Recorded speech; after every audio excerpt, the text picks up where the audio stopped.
Dans le souci de relancer et de renforcer leurs relations, Olaf Scholz et Emmanuel Macron se sont retrouvés ce dimanche 22 janvier à l'occasion d'un sommet. L'objectif était celui de surmonter les divisions qui ont entravé la relation bilatérale la plus étroite d'Europe depuis le déclenchement de la guerre en Ukraine, en mettant de côté le règlement des questions les plus délicates.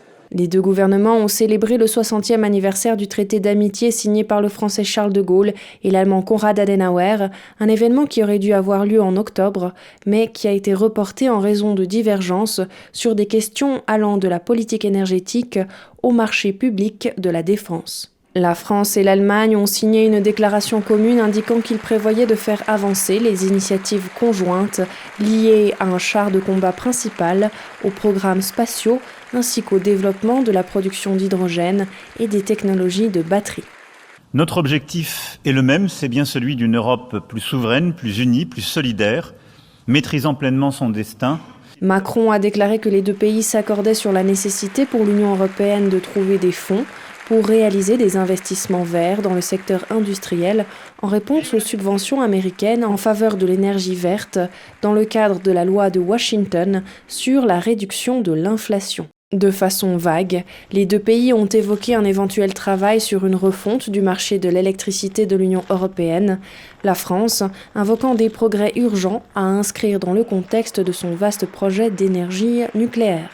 Berlin, plus sceptique pour sa part, ne souhaite pas se précipiter.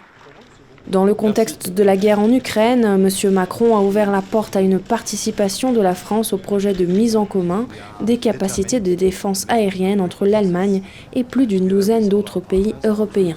Les deux pays se sont engagés à aider l'Ukraine aussi longtemps que nécessaire et à soutenir les efforts visant à poursuivre les criminels de guerre. Macron a déclaré que l'envoi de chars Leclerc n'était pas exclu, mais que celui-ci ne devrait pas aggraver la situation sur place, ni mettre en danger la sécurité de la France. Notre détermination restera totale à aider les Ukrainiennes et les Ukrainiens dans leur combat. Et quand il faudra reconstruire l'Ukraine, nous serons là en Européens. Paris et Berlin ont en outre rapproché leurs positions sur des sujets comme l'hydrogène et la politique industrielle. Emmanuel Macron a l'espoir que les deux pays bâtiront ensemble un nouveau modèle énergétique et une stratégie industrielle européenne ambitieuse. Ces deux sujets ont été inscrits dans la déclaration conjointe.